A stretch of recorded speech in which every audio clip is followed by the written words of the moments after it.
Топ олимпийских призеров татар. Шазам Сафин с детства увлекался национальной татарской борьбой на поясах «Күрәш», а в 15 лет начал профессионально заниматься классической борьбой. В 1950 году выиграл первенство СССР среди юношей. Через год занял 3-е место на чемпионате в Одессе. Вскоре Шазам был включен в сборную СССР, имея всего один взрослый разряд. В 1952 на Олимпийских играх в Хельсинки стал первым татарским и советским борцом, выигравшим золотую медаль. Ринат Сафин родился в деревне Большие Яки Зеленодольского района. Начал заниматься лыжами и биатлоном в 1958 году. Выступал за «Динамо». Окончил Ленинградский техникум физической культуры. Ринат Сафин – неоднократный чемпион СССР и мира как в эстафетах, так и в индивидуальных гонках. В 1972 году на Олимпийских играх в Саппоро завоевал золото эстафетной гонки 4 на 7,5 километров. Сафин блестяще провел свой второй этап гонки. Ему удалось поднять команду с 9-го места на 1-е. Наиля Гилязова родилась в Казани. Фехтованием начала заниматься в 12 лет.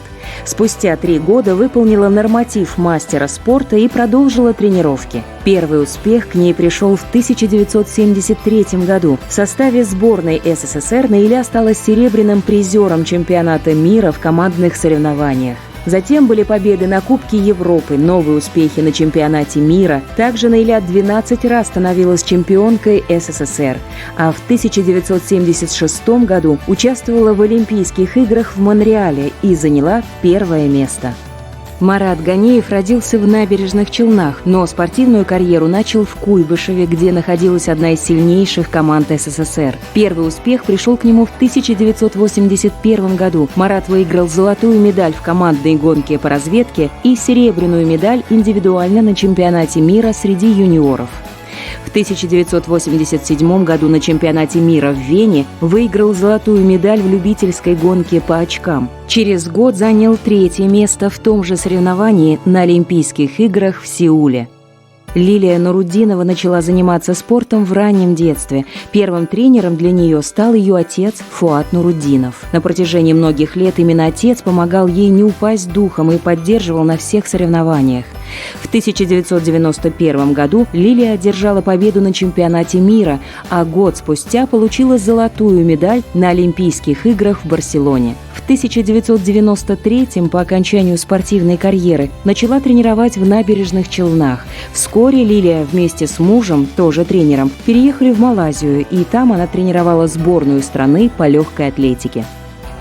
Гульнара Галкина-Самитова родом из Набережных Челнов. Начала заниматься легкой атлетикой в спортивной школе в 9 лет. В 2003 году в возрасте 25 лет ее приняли в сборную команду России. В 2004 году окончила Камский государственный институт физической культуры. В 2008 году участвовала в Олимпийских играх в Пекине и в беге на 3000 метров с препятствиями одержала одну из самых ярких побед в современной истории российского спорта и установила рекорд, который еще никто не смог побить.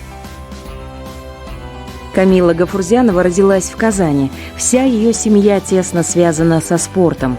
Мама занималась фехтованием, а отец – борьбой. Камила пошла по стопам матери, хотя поначалу она не одобряла ее выбора. Уверяла, что этот спорт не из легких. В 2009 году Камила начала выступать за сборную России, дебютировав на чемпионате Европы. В 2012 приняла участие в Олимпийских играх в Лондоне, где завоевала серебряную медаль. Сейчас Камила проживает в США, где продолжает заниматься фехтованием, но уже как тренер.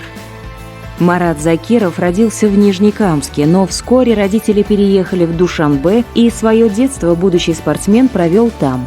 Увлекался хоккеем и постоянно просился в Ледовый дворец, но в Душанбе его не было, так что мама отвела сына на плавание. Марат Сагитович – обладатель многих призов и наград, чемпион России, обладатель Кубка мира, победитель мировой лиги.